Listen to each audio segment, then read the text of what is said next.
numérique était en train de bâtir brique après brique le rêve millénaire de toutes les dictatures des citoyens sans vie privée et qui renonçaient d'eux-mêmes de leur vie privée et de leur liberté. Une citation de Chloé Delhomme. Bienvenue à ce magazine. Les jeunes s'interrogent qui aujourd'hui s'est délocalisé de son plateau habituel. Nous parlerons de business et numérique. Et pour cela, j'aimerais quand même savoir, est-ce que vous savez réellement utiliser le numérique et dans quel domaine d'exploitation le plus? Bon, merci beaucoup, Madame Astrid. C'est Ipache Orna. Oui.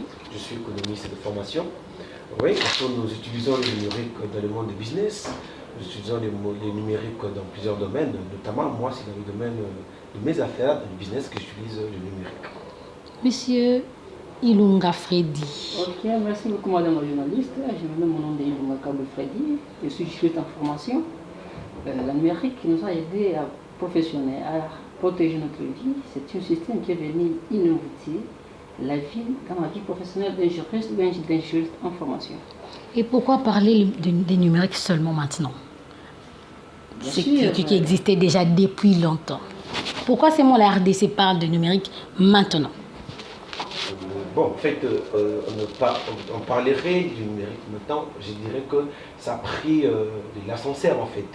Dans notre pays, depuis un certain moment, nous voyons qu'il y a une révolution numérique, parce que c'est chaque domaine, chaque intervenant qui veut toujours employer les numériques dans tout ce que nous faisons. En fait, c'est pour permettre de prendre une autre façon de faire des choses, et prendre un peu de l'envol dans ce que nous faisons. Voilà pourquoi on emploie un peu le numérique. Monsieur Freddy. Dans le domaine juridique, ça nous aide à protéger notre vie privée, pour éviter aussi des plagiats. Mais par rapport à ce que vous faites, avez-vous déjà enregistré les avantages ou les désavantages, mais aussi les désavantages du numérique? Bien sûr, il y en a plein avec le numérique, surtout dans le business. Actuellement, nous avons le e-commerce, nous faisons le commerce en ligne, et aussi avec les numériques, ça permet de là, vous parlez en tant qu'économiste. Exactement, ça permet d'optimiser notre commerce et aussi de toucher la clientèle cible, en fait. Avec le numérique, il y a plein d'avantages dans notre domaine. Vous n'avez jamais remarqué les désavantages par rapport à ça? Bon, bien sûr, quelques petits désavantages peut-être avec le vol en ligne, ou si ça se passe, parce que quand nous faisons l'effort d'apprendre les avantages du numérique, il y a aussi d'un côté les autres personnes qui veulent manigancer des choses un peu. Donc on est buté parfois à des pertes, à des vols sur le plan digital aussi. Freddy, avantages et désavantages par rapport à votre domaine, juriste? Il y a beaucoup de désavantages. Ça peut juste de protéger des dossiers juridiques pour éviter des plagiats que j'ai fait lire. Pour éviter des plagiats, ça protège aussi la vie privée, ou bien la vie professionnelle, ou bien la vie juridique d'un juriste. Parce qu'auparavant, nous sommes dans le pays ici. La science a beaucoup évolué. La science est dynamique. On dort, on se réveille. Les choses changent. Ça, dès maintenant, on fait parler de la numérisation. Ça nous protège en tant que juriste de formation. Et ensuite, il y a des avantages que des inconvénients, en fait. Quels sont les inconvénients que vous avez remarqués? Il n'y a pas des inconvénients. Ok. Ça protège la vie. Ok, Monsieur Mouteb, vous en tant qu'entrepreneur, aujourd'hui nous parlons des numériques. Ça, quel apport en fait dans votre domaine? Merci beaucoup, Madame Astrid. Quand on parle de numérique, j'aime dire même à mes enfants, il faut d'abord définir les mots. Numérique qui vient de numéro, numérotation, numérisation. En quelque sorte, on dirait aussi digital, parce que beaucoup de gens se perdent entre les deux mots qui veulent dire la même chose. Lorsqu'on parle de digi, on parle des chiffres. Et lorsqu'on parle de numérique, on parle aussi de chiffres. Alors, c'est quoi le numérique? D'abord, c'est quoi le digi? Parce que je crois que nous allons beaucoup parler sur ça. Vous savez, lorsque nous étions à l'école primaire, on a appris tous à mener un nombre en base 2, en base 10. En ce moment-là, lorsque vous allez faire des divisions, ça va vous amener dans une logique qui veut dire juste 0 et 1. Alors, les 0 et 1 qui devient un langage informatique que vous allez appeler aujourd'hui numérique ou digital. Là, je vous donne cette définition comme un ingénieur aussi en informatique. Alors, l'apport de ce numérique, c'est essayer un peu de réduire la consommation de matières premières lorsqu'on est en fabrication de quelque chose. Je donne un exemple. Il y a bien longtemps, lorsque les premiers ordinateurs ont été inventés, c'était un ordinateur qui pouvait peser à peu près 4 tonnes.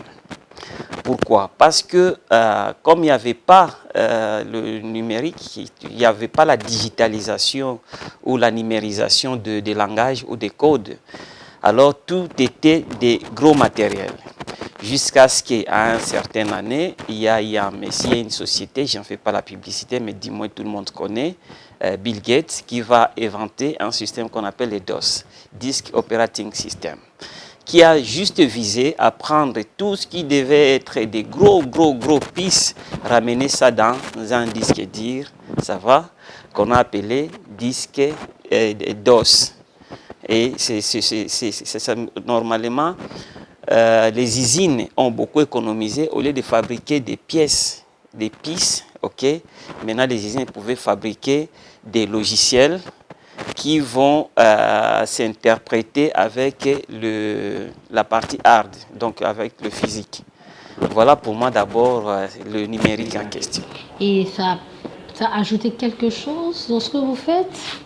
Le numérique, comme vous avez dit dans votre introduction, c'est une révolution mondiale. Ça veut dire que c'est une obligation ou une imposition. Ça veut dire si vous résistez, c'est comme un vent, si vous résistez, ça vous écrase. Dans tous les domaines, que ce soit un médecin qui n'est pas, ou soit qui ne se met pas à jour par rapport au numérique, il va rester vraiment... il sera écrasé. Dans notre domaine aussi, dans l'imprimerie, un imprimeur qui ne sait pas migrer vers la nouvelle technologie ou soit l'intelligence artificielle, il sera aussi, à un moment donné, voilà, il sera supprimé du système. Donc, le numérique présente beaucoup d'avantages dans notre domaine.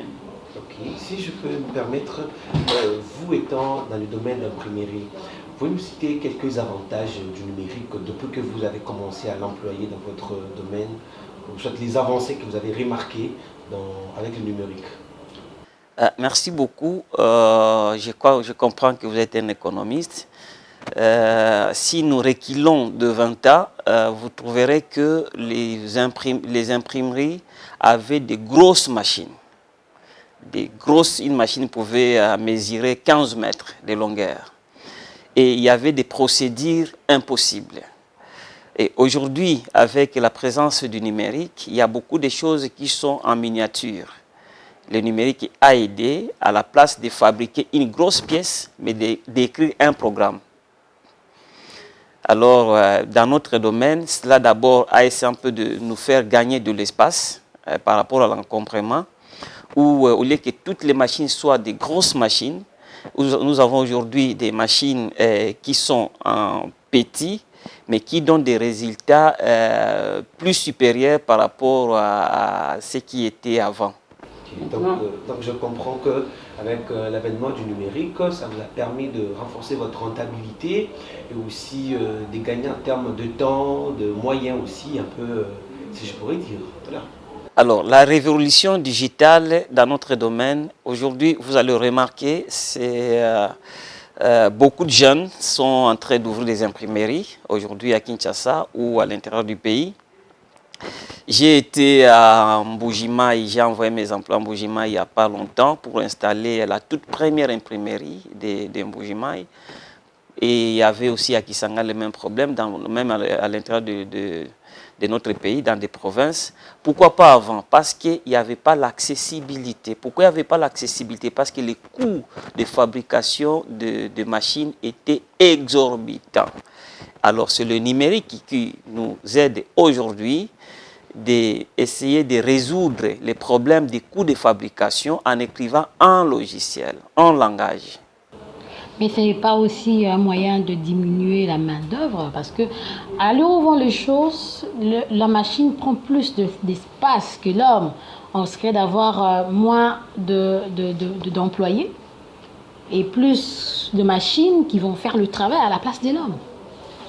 Alors, je réponds directement. aucune machine peut remplacer l'homme. Parce que cette machine-là qui va faire le travail à la place de l'homme, c'est l'homme qui a fait d'abord le travail à la place de la machine. Avant que le robot soit robot, c'est l'homme d'abord qui doit travailler pour que le robot puisse devenir robot. Ça veut dire que c'est toujours l'homme qui doit faire le travail à la place des machines et les machines ne peuvent pas faire le travail à la place de l'homme. Mais qu'est-ce qui va faire le numérique? Le numérique va essayer un peu d'aider l'homme. Je donne un exemple. À l'époque, un chef comptable, s'il devait prendre les livres de comptes et commencer à écrire manuellement, combien de temps ça allait le prendre? Et aujourd'hui, avec une application qu'un homme a écrit, et il y a 1000 comptables qui vont utiliser. D'abord, il y a la fiabilité des informations, et aussi, ça permet d'aider à raccourcir ou à réduire le temps de travail. Le temps de travail d'une industrie, comme d'un comptable, même comme d'un avocat. Bien sûr, sur ça, il n'y a pas aussi des inconvénients. Alors, comme dans toute logique, hein, je sais que nous, en fait, on est quinois, on dit toujours, voilà, quand tu vas dire, il faut toujours poser la question, est-ce que Satan n'est pas quelque part?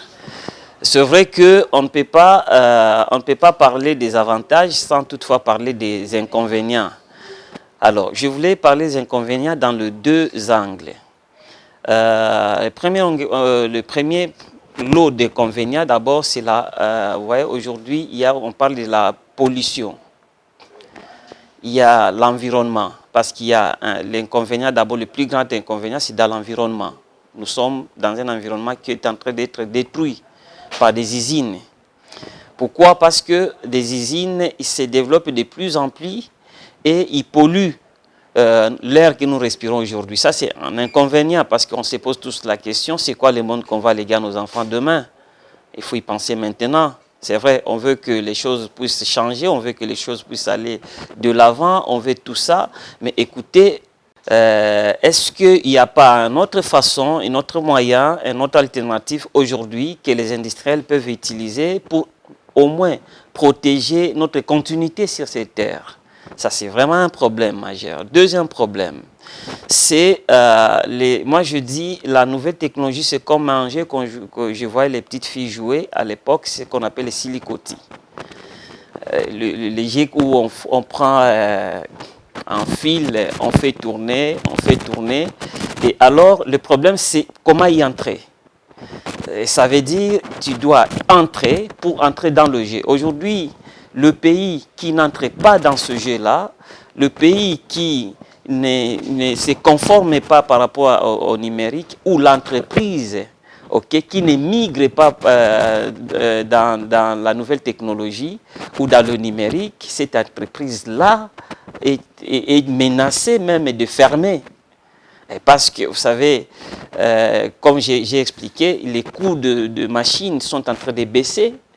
Et là, ça donne du coup l'accès à beaucoup de gens à s'acquérir les mêmes machines. Ça veut dire qu'il y a aussi un danger pour les entreprises qui ne veulent pas migrer ou soit qui n'ont pas de moyens pour migrer. Mais ce numérique profite à qui? Le numérique profite aux enfants à l'école primaire, aux femmes enceintes, au monde entier, aux pasteurs. En fait, le numérique profite à tout le monde, mais chacun profite du numérique ou du digital selon ses efforts.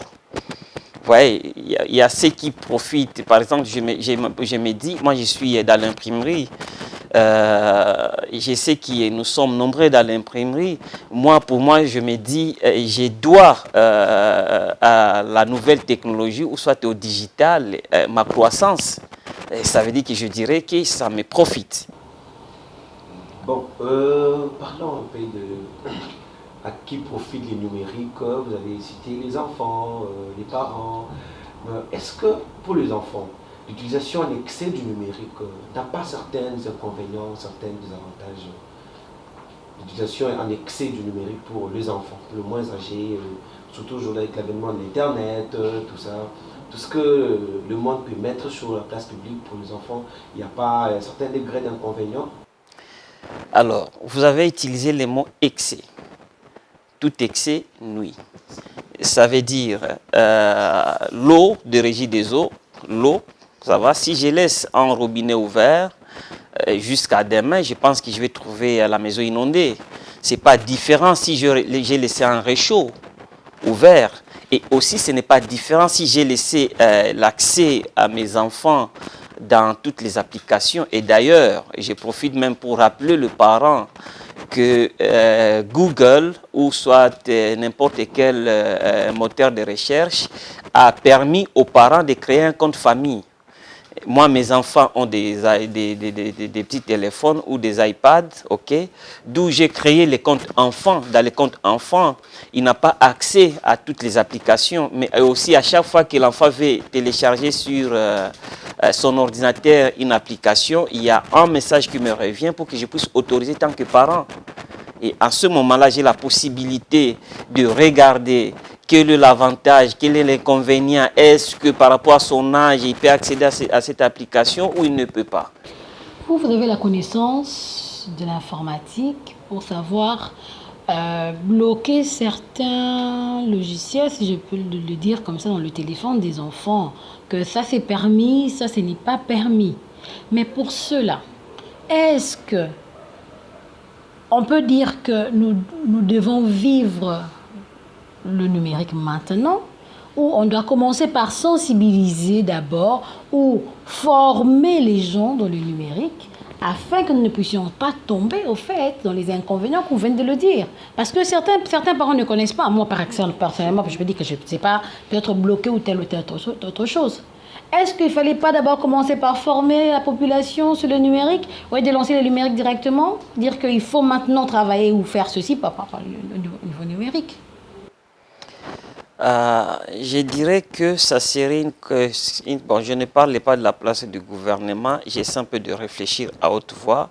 Je crois que ça sera un peu difficile parce que la vitesse dans laquelle les choses se développent aujourd'hui, je me dis, ça demande vraiment, comme dans ces silicotis-là, plus la pression monte et plus il faut tout faire pour se mettre à jour par rapport à cela. Mais je crois que c'est vrai, il y a une juriste qui dit que, écoutez, même si tout le monde est censé connaître la loi, voilà, c'est ça ce que je voulais évoquer. Aujourd'hui, lorsque vous ouvrez un compte, par exemple Facebook, n'est-ce pas qu'on vous demande, il y a des cases à cocher, on vous demande de lire d'abord la confidentialité, les conditions d'utilisation des logiciels. Alors, lorsque vous ne voulez pas lire et vous zappez à la fin, vous faites suivant jusqu'à la fin, entre guillemets, vous êtes censé subir ou soit accepter les conséquences qui viennent après. Aujourd'hui, je pense qu'il n'est pas question de jouer aux innocents. Je ne sais pas, ce n'est pas mon problème. Je crois que tout le monde est responsable et tout le monde doit fournir beaucoup d'efforts pour s'informer. Il y a aujourd'hui beaucoup de tutos sur l'Internet dans tous les domaines. Vous voulez par exemple savoir comment faire pour gérer les numériques par rapport à mes enfants. Vous allez voir plusieurs parents ont posté des solutions, comment ils ont fait et qu'est-ce que ça a donné comme résultat. Je pense que nous devons tous ensemble conjuguer beaucoup d'efforts. C'est vrai ce qu'il a dit au début, pourquoi le numérique aujourd'hui, est-ce qu'on n'est pas en retard? Je crois que nous sommes vraiment en retard par rapport à d'autres pays. Donc nous devons d'abord chacun de nous avoir des volontés personnelles et se donner davantage pour se mettre à jour. Et les gouvernements aussi, parce que quand on parle à notre niveau, vous savez, les gouvernements, je crois que lui, il a encore beaucoup plus besoin de numérique que nous autres. Et parce qu'aujourd'hui, beaucoup de pays qui sont les pays développés, ce sont des pays qui sont à 95% numérisés. Et aujourd'hui, je pense que lui aussi, les gouvernements, il doit le faire. Alors, je crois que c'est une responsabilité de chaque individu, utilisateur, ok, qui a l'accès au numérique. Il doit être à mesure, ok, de comprendre d'abord dans quoi il met son pied, de lire, de comprendre et après d'utiliser. Oui, en fait, la numérisation, c'est bien, mais c'est pour tout le monde, c'est pour toute la société. Ça sert bien d'abord de former d'abord au début, former aussi les gens. Peut-être nous aussi on a eu la chance d'étudier, mais ce n'est pas donné à tout le monde. Donc, pour moi, d'après moi, ça aide dans tous les domaines. j'ai vite compris que c'est-à-dire on privilège d'autres personnes et puis on crante certaines personnes. Sur ce, je ne sais pas, d'après vous, l'expert en la matière, vous avez un mot à dire sur ce. Bon, malheureusement, je ne suis pas là comme expert aujourd'hui à cette matière-là. Je crois que je suis là comme un entrepreneur et j'aimerais rester dans le domaine de ma prédilection. Oui, pour moi, je pense que le numérique dans notre domaine, et c'est vraiment, il y a aujourd'hui cette révolution où nous devons nous adapter. Et alors, par rapport aussi aux avantages que le numérique donne, c'est vrai, il y a une part de responsabilité de notre gouvernement, d'où le gouvernement aujourd'hui aussi doit nous accompagner. Pour moi, comment le gouvernement peut nous accompagner, je vais répondre vite, c'est que le gouvernement doit nous aider à subventionner le secteur numérique. C'est vrai, le chef de l'État, il est en train d'insister là-dessus. Le chef du gouvernement, il insiste là-dessus, sur le numérique. Ils obligent les écoles à migrer vers le numérique. Je vois même les universités ont migré même dans le système LMD, tout ça. Tout ça, c'est bien bon. Mais lorsque les équipements privilégiés qui nous permettent d'accéder dans le numérique restent les équipements dans le tarif le plus élevé, alors à ce moment-là, je crois qu'il y a une grande contradiction. D'où c'est vrai de nous dire d'émigrer dans le numérique, mais c'est mieux de nous faciliter cette intégration-là numérique. Surtout dans mon domaine. Lorsque je dois acheter une machine à l'étranger, il suffit seulement qu'un douanier voit que c'est une machine numérique. Je vous dis, je subirai les tarifs les plus hauts qui existent. Tandis que les domaines comme l'agriculture, peut-être un jour on pourra développer dans ce sens-là. Moi, j'ai toujours pensé que s'il fallait charger beaucoup plus de taxes, il fallait taxer beaucoup plus les gens qui sont dans les domaines d'agriculture et pêche. Je sais que ça va gêner beaucoup de gens parce que je n'aurai pas beaucoup de temps de tout expliquer. Mais je donne un exemple. Un ordinateur, aujourd'hui, produit beaucoup plus que 2 hectares ou 10 hectares. Alors, un ordinateur qui me coûte à peu près à 600 à 1000 $, et 10 hectares qui vont me coûter à peu près à 5 à 10 000 $. Le temps de cultiver, ça va me coûter toute une année. Pendant que celui qui a acheté un ordinateur aujourd'hui, il a déjà produit 10 logiciels. On y réfléchit ensemble. On y réfléchit. Qu'est-ce que peuvent faire les jeunes aujourd'hui? Parce que c'est une émission des jeunes. Avec cette ère ou sphère numérique, comment se faire une place dans le numérique aujourd'hui par rapport à leur domaine précis? Alors, la question comment les jeunes peuvent s'intégrer dans le numérique. Je pense que les jeunes, c'est en général, mais en particulier, chaque jeune peut appartenir dans un domaine donné. Il peut être un jeune avocat, il peut être un jeune entrepreneur dans tel ou X domaine, ainsi de suite. En fait, c'est d'abord de comprendre que nous sommes obligés de migrer vers le numérique. Ça, c'est la première condition. Parce que si on ne comprend pas cette condition-là, si on ne comprend pas cette obligation, en ce moment-là, nous allons rester penser que le numérique serait pour les autres. Ou soit il fallait attendre un programme de gouvernement pour essayer un peu de nous former, de nous sensibiliser, pendant que le numérique nous sensibilise aussi. Il ne faut pas l'oublier. En fait, j'ai dit, aujourd'hui, l'avenir même du monde et l'avenir de notre pays, est dans le numérique. S'il vous plaît, sans numérique, pas d'avenir. Sans digitalisation, pas d'avenir. Je donne un exemple. Aujourd'hui, nous sommes ici. Nous sommes en train de tourner une émission dans un plateau qu'on vient de monter il y a à peu près 10 minutes. Grâce à quoi? Au numérique.